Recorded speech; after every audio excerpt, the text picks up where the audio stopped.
Manic Expression proudly presents Podcast Play with music by Les, announced by Alex de Courville. Tonight's presentation, The Confession of Danny Audway, written and edited by Mark Nicholson.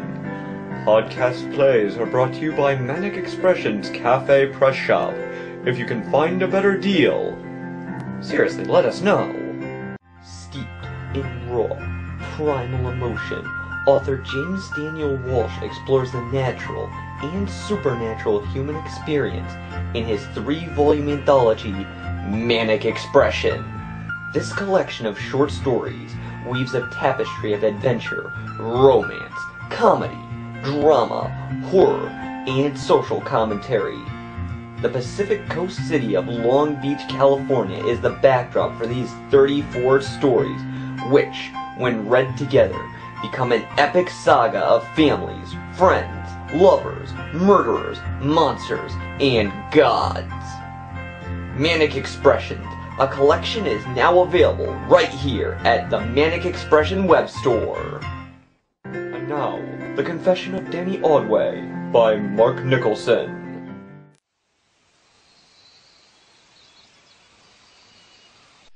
Okay, fellers, you couldn't have got far.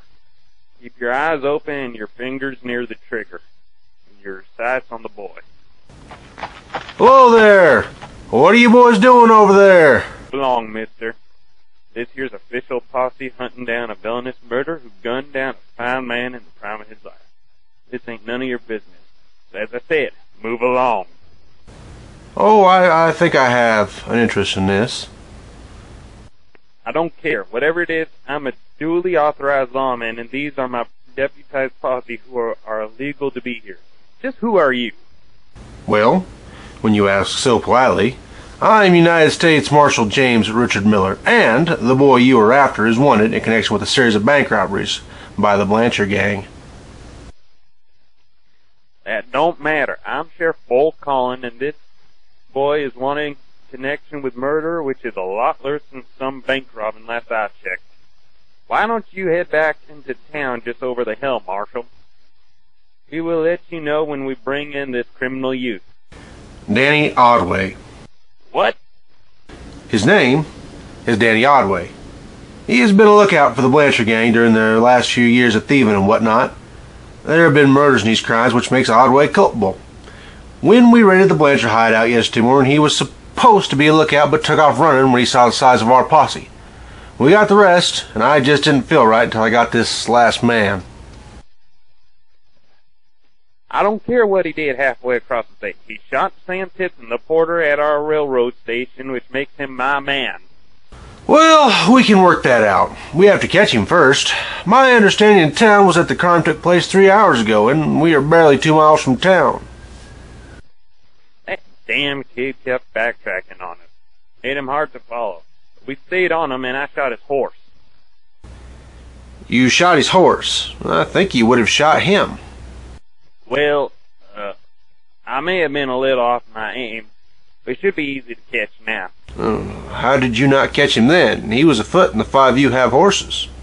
He scruffled off to the riverbed and into them trees. We lost sight of him for a moment, but he couldn't have got far. So, in 3 hours, you have lost the boy several times, shot his horse instead of him, and lost him without his horse. I don't think I'll be heading back into town. No, it seems like an extra gun and a set of eyes might do you boys some good. And if you have your doubts about that, I'll point out that my federal authority outranks your county office. I won't be bullied. Miller, you may be a big muckety-back where you're from, but this is my territory. Go back to town. And what will you do when you hit the county line just a few miles down the river? What? You can't cross the county border. It is out of your jurisdiction. However, if you have a U.S. Marshal with you, I can deputize you and keep the chase up. I see. That makes sense. I guess you can come along. But don't get in my way. No problem there, Sheriff. I'm not a horse.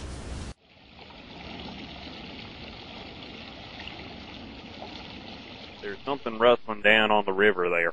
Well, those are just the birds he stirred up. The boy's running up the bank toward that little mission right now. Damn it! Get on it, boys. Catch him before he holds up in that church. Good luck covering that half-mile before he covers that 10 feet. I'll be up after I water my horse a bit.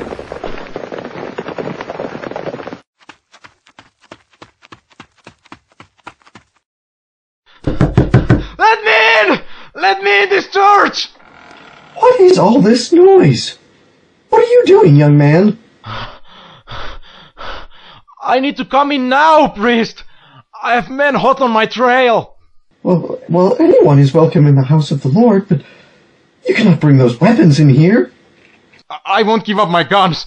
Those lawmen will gun me down. I don't have time to talk this over! All right, son, all right. Come in. I will give you sanctuary, but you must leave your weapons with me. Fine!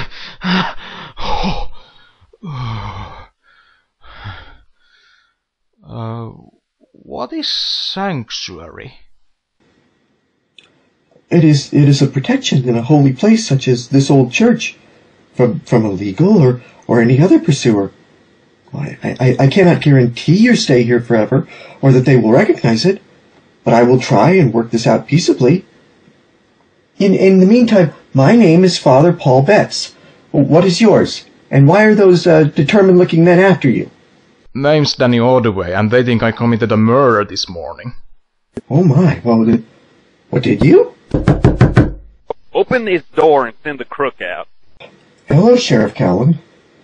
We have never been formally introduced. My name is Father Paul Betts. Cut out the niches. Just send the bastard out. Now.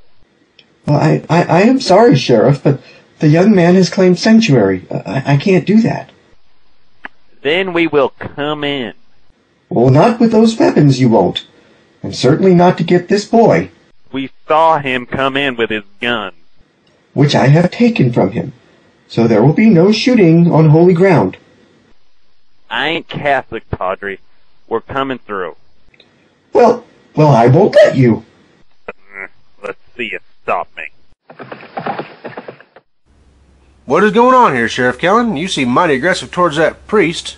My apologies, Father. What is your name, sir? Paul Betts, Father Paul Betts. And Sheriff Callen is attempting to violate young Danny's right to sanctuary. Well, perhaps you could reason with him, Marshal... James Richard Miller. Sheriff Callen, are you seriously threatening a man with the cloth? My prisoner is in there. Well, I know, but there's a precedence for civilized people here. I know this is going to be difficult for you, but we have to respect it. What? We can't go barging into a church. The boy can't go anywhere, and this place is fairly isolated, so I'm guessing we can wait him out. Father Betts, would you please attempt to reason with the boy into a peaceful surrender? He's in enough trouble as it is. Oh, I will do my best. Just what the hell are we gonna do while that damn priest talks him out? Oh, Sheriff, you shouldn't cuss a priest, whether you're Catholic or not. I have an idea. What are you gonna do with that book? Oh, I'm gonna read it. We have some time, and I just picked this up. Mark Twain's The Innocents Abroad. It sounded very interesting. This is the stupidest, most convoluted thing I've ever put up with in my entire life.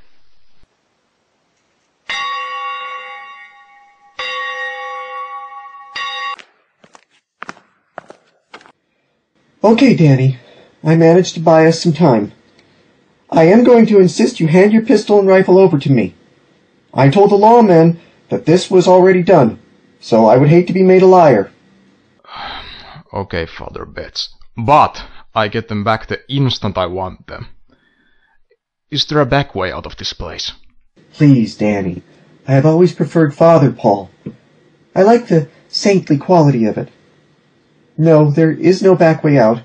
This church was built to also be a defensive position in an emergency. The large front door is it. Unless you can fly, then you could escape out of the bell tower. Well, I sure as hell can't fly. I need to think a way past those law dogs. Maybe tonight when they go to sleep, I can sleep past in the dark. Well, that may be difficult. The moon is large tonight, and it has been clear as of late. Father Paul, I sure ain't running out into those men without cover.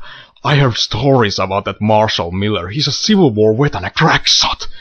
I know the Blancher boys didn't fare too well when he came down on their hideout with those other marshals. Well, I was just about to have something to eat. Would you join me, Danny?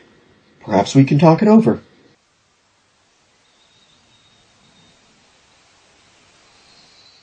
Say we hang him the instant he comes out. Nope. Why not? 3 witnesses saw him shoot Sam when he went to hand over the tailbox at the station. He was just watching it for a clerk for a few minutes. Why bother the taxpayers with the judge and jury when we have all that? Besides, Sam was a good man. I am not making any judgment on the porter or anyone else. In fact, lawmen never make judgment. That is why we will take Danny back to town. This is my county, Marshal Miller. I think I need to show you that. I'll kill you for that. Now listen to me, you backwater excuse for a lawman. If you come at me again, you are the one who won't leave this place. I have 4 more men that says that ain't a good idea. I am here to tell you that won't matter a lick for you, since I'll put a bullet in your head first and see which one of your brave posses willing to make a stand, because I will fall as many as I can before they get the better of me. I didn't survive nearly 4 years of war to be killed by some dirt-eating morons. Marshal, I'm just a bit, frustrated. There's no need for this violence. The boy can't stay in there forever. When he comes out, we'll arrest him and take him to town. Well, good. I think I will enjoy my book some more. I was really starting to delve in when you interrupted me. That is a very rude habit, Sheriff Callen. Sorry about that. Won't happen again. I know the fare is a bit meager, but I hope you enjoyed the food, Danny. Yeah, thanks, Father Paul. I hadn't eaten since yesterday, so it was really good. Perhaps we could talk about how you came here, Danny. I would even be willing to hear confession if you wish. I ain't Catholic, Father. In fact, I ain't even religious. Well, no one is perfect, but nevertheless, I would still be willing to hear anything you have on your mind. That's a laugh. Well, I guess I fail to see the humor. What is so amusing? Do you know how old I was when I committed my first crime? I don't even know how old you are now. I'm 22. I was 13 when I stole some bread and meat from a store. I was starving. That fat storekeeper was easy to fool, though. I just had to start a small fire outside his front door, sneak in when he ran out, and make off with the stuff out the back. You could have burned the man's store down. Where were your parents? Hell if I know. I was 3 when Pa abandoned my ma after we came over to America, and she did the same for me when I was about 9 and too much a burden. She just dropped me in that crappy little town. So I guess the Audways are good at taking what they can get and running. But was there no charity to help you in your time of need? Some folks will give me some handouts now and then, a little work here and there, but the only way anyone would give me a home was on their terms. I had to go to school and obey rules. I just wasn't cut out for that. Danny, that seems to be a very foolish choice you made. If you would have accepted the help of others, you may have gotten an education and would not have had to steal from that store. That is a sin, my son, whether you are hungry or not. You weren't there, Father Paul. You didn't have to bow down to those people for a meal just because you had the bad luck of being born to peaceful parents. I did what I had to do to survive on my terms. It ain't any more my fault than it was my ma's. She was the one who left me. Don't blame me, Father. Well, by your own admission, you had other options. Your pride can cost you everything if you do not compromise a little. The theft cannot be justified so easily. You know, you would get along with the town marshal who found out I stole from the store. He took me out in front of the whole town and gave me 5 licks with his belt. I didn't shed one tear, though. That fat bastard was trying to sew me up. Well, I sewed him. Well, the town marshal sounds as though he acted a bit harshly in response. He wasn't right, but neither were you, Danny. Well, surely you can see that stealing the food was wrong. I guess I don't. I have to eat. But there were other avenues.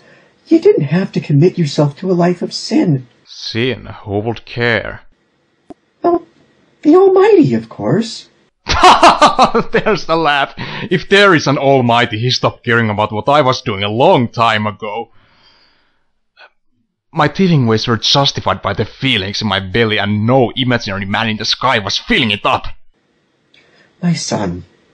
I'm not your son. I am my own man and beholden to no one.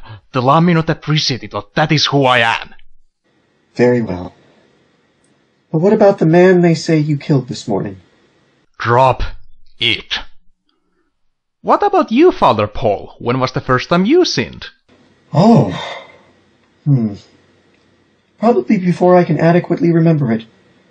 I do recall throwing rocks at the neighbor's goat and getting in considerable trouble. Wow, the neighbor's goat. You truly were the evil type, Father Paul.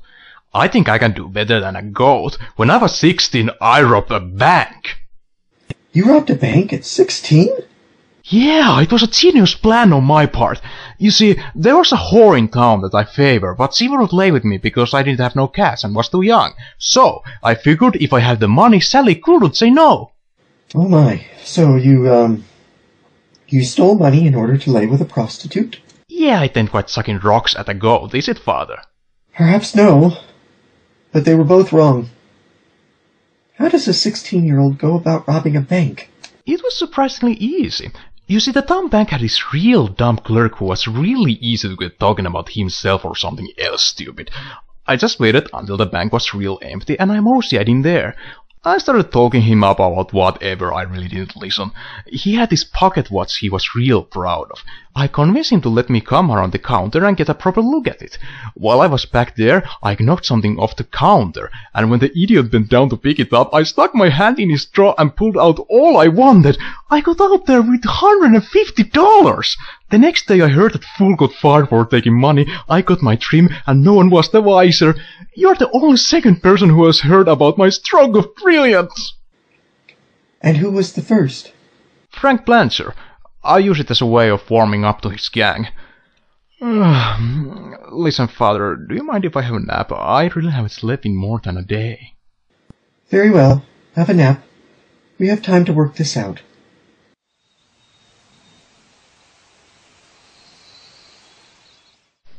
Marshal Miller, I know you're reading. Do you mind if I have some words with you? Well, thank you for asking so politely, Sheriff Callen. What is on your mind? Well, I want to sort of apologize for the earlier incident. I'm just a little out of sorts, as you see. Sam was a good friend of mine. His wife and I have big ties and whatnot. And our kids play together, you see. It ain't really an excuse, it's just that. Did you ever fight in the war, Bull? Well, I was in, out here, you know. There weren't exactly a lot of Johnny Rebs out here. Fought Indians a few times, but what does that have to do with anything? Oh, nothing. I'm just letting you know I understand. Losing someone close can put you on edge a bit.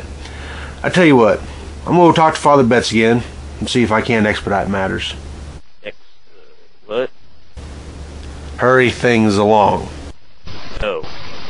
Well, good luck with that. Hello, Father Betts. Please, Marshal, call me Father Paul. I prefer it. Very well, Father Paul. Feel free to call me JR if you want to be informal. How are negotiations going to bring the boy out peacefully? Well, not as well as I would like. He seems to believe none of his crimes are of his own doing. I will continue to try to bring this to a peaceful end. Who are you talking to, Father Paul? The United States Marshal, Danny. He was just curious about our situation. Well, he can piss off. I got me some sanctuary. The word is sanctuary, and I just want to know that everything is okay. You don't exactly have a sterling reputation, young Danny Audway. My reputation is just what I want it to be. Everyone thinks twice about messing with me. That goes for that fool railroad porter, too. If I were you, I wouldn't rest my hat on killing an unarmed man with a wife and kids. These other boys out here were friends with that man, and if you think they will give up, I don't think you appreciate how upset they are you killed their friend. He had a family? Yes. I know you've never gone this far before. Just come out here. I'll escort you back to the capital. I know you can't get a fair trial here, and I can't guarantee this won't end in the hangman's noose. You were hooked up those Blanchard boys, and they have plenty of blood on their hands as well. I can only say that I'll do what I can to get you a fair trial. Well, Marshal Miller, you know where you can solve that fair trial. I think I will look for a better deal. Father Paul, there is no better deal for that boy. He needs to surrender. Well, J.R., I will see what I can do.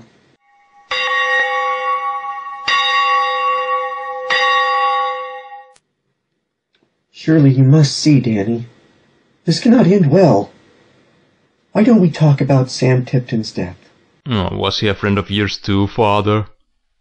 Yes, I knew Sam. He was a good man and made special trips out here to bring mail for the church. He pointed many wary travelers to my door for refuge, and those of this faith who wished to confess or have a service. He had been the station porter for some years, and he was a very respectable citizen. Well, I don't want to talk about it. Maybe I could tell you how I impressed old Frank Blanchard. Very well. How did you impress Frank Blanchard? I picked his pocket. I stole his wallet and returned it to him. I told him all about my daring bank robbery. Everyone knows Frank Blanchard and his gang. His two brothers and the gang of tough men he has collected over the years have terrorized this state for years. I wanted in. Blanchard told me a couple of his men got pinched a few months before, and he said he could use an extra lookout. So for 2 years I can say that I rode with the Blanchard gang.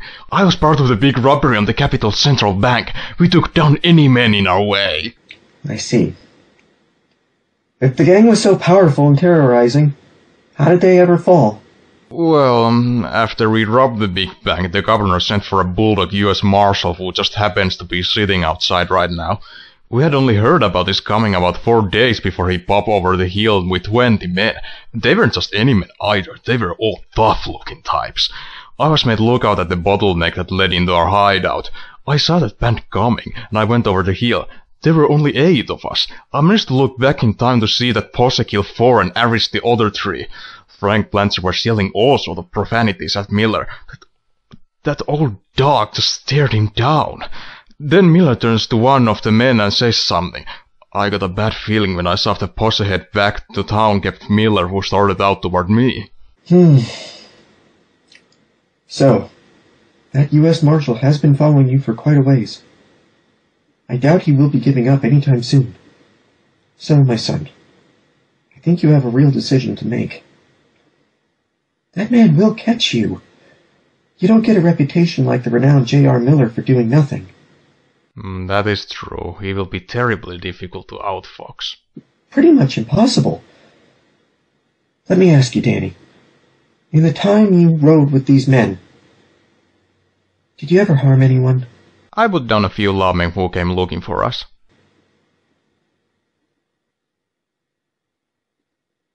Really? Well, I may not have been the one to do the actual shooting, but I was around when some of the men did the deed. I could have done it. And you did this morning? That was different. It was just one of those things. What happened at the train station this morning? I said I don't want to talk about it. Why not? You were too happy to ruin the storekeeper, the bank teller, and all the innocent people the Blanchards robbed. Why won't you tell me about killing Sam Tipton? What happened, Danny? You got it all wrong! I didn't ruin anyone! Those people just had the bad luck of being in my way. I had to make a living somehow! And there was no honest work you could do? You couldn't work for a farmer, or a miner, or anything that didn't take advantage of people? Why, Danny? I believe I told you. My parents ruined me. My pa and ma made this fate for me when they destroyed my childhood. I had to do what I did to make it. You didn't have to. Just because your parents weren't any good doesn't mean you had to be bad. What do you know about it? That's right. You are the only person who suffered a difficult childhood. I had parents, Danny, but my father beat me and my siblings. My mother was broken by him, as long as I can remember. It was as good as having no parents, Danny, but I never stole from anyone. I worked and I scraped. My eldest brother gave up nearly everything to ensure the rest of us got an education. He owns a hardware store now, because he knew how to work. He never stole. It would have been easy for him to turn away from us, or for us to turn away from him. But we took what little we could get. What makes you so different? Why did you have to shoot Sam? Well, I didn't know. This world is full of hardship, Danny. What happened this morning? I just wanted the money from the tray. I saw him there. I put my gun on the porter. He looked at me. I was nervous. I don't usually put my gun on people. Why did you shoot him? I didn't mean to! I was standing there. He was getting the money. A train whistle blew. He was going for something. I guess it was just a habit. He reached for his watch. I thought it might be a gun or something. Maybe. I didn't know. I flinched. I wasn't even trying to pull the trigger. You look at me real sad. I ran away. I left the money. I just didn't know what happened. Danny, I have noticed a pattern for you. You take advantage of others, but never see yourself as the cause of these things. Please. You shot Sam because you were scared. But realize that you are at fault, since you pointed a deadly weapon at another person. Take responsibility. Surrender to Marshal Miller. He will give you the best chance at a reasonable fate. Own up to what you have done. To not only Sam, but to the storekeeper, the clerk, and everyone the Blanchers ever hurt. Please. I'm going to lay down for a bit. I'm still tired. I will. Rest, Danny. But consider what I have said.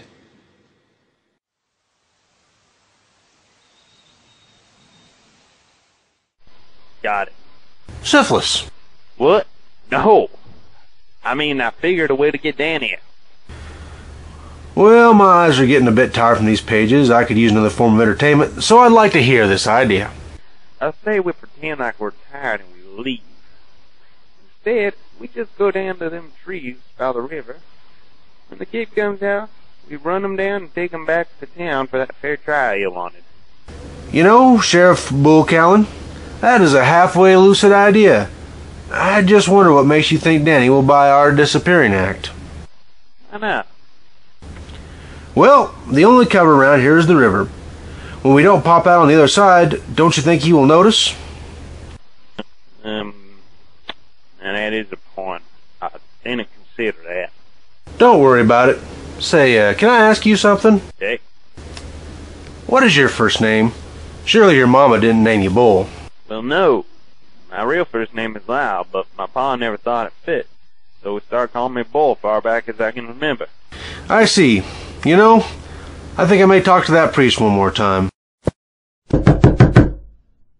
Father Paul! Please, give me a little more time, J.R. I think I almost have him convinced to surrender to you. But I can't do that if you are crowding him. Just a bit more. Okay, Father. Bull, keep thinking. We are still waiting. Danny, how are you? Have you thought about what we talked about? I have. You are right. I shouldn't shot that porter. I guess I could have handled it different. I ain't saying it's my entire fault.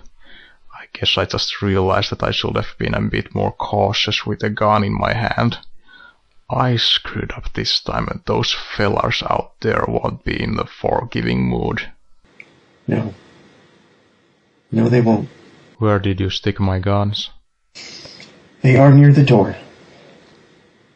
Perhaps I could turn them over to the lawmen for you and negotiate your surrender. I'm not surrendering. I'm going to catch them off guard and make a charge. I will scare them, split them, and steal a horse. And kill more men. Haven't you done enough today? You've already left Sam Tipton's children to the fate you were left to. Who knows how this will affect their mother, and those kids will be without. Please, Danny, be reasonable. Oh, I think I am. I'm sorry for the kids, but I guess that is life. It is hard for us all. This is how it has to end. Alright, how about this? Get one of the boys to head back into town and grab some of that dynamite we have stored up. Bull, are you suggesting we blow up a portion of the church? Well, just a wall, maybe. I don't even want to try this with guns. What makes you think explosives will be okay? Look out, boys! I'm coming for you! Good Lord, he's running out of guns blazing. Pull your pieces, boy! Oh, hell, Marshal Miller, that was a tremendous shot. I never even seen you pull up your Winchester. Yeah, I'm right between the eye. Yeah, well, he was firing down on us. I guess I had to. Well, it was one hell of a shot. I'm even happier I didn't cross you. No! No! Can't you see he was intentionally missing? He wanted you to kill.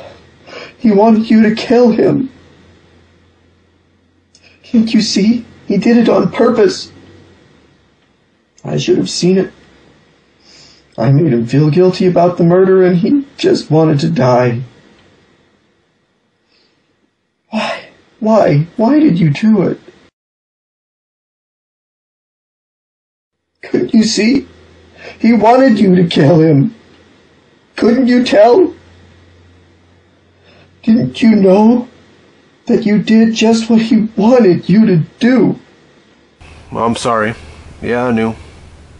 Give him a nice burial.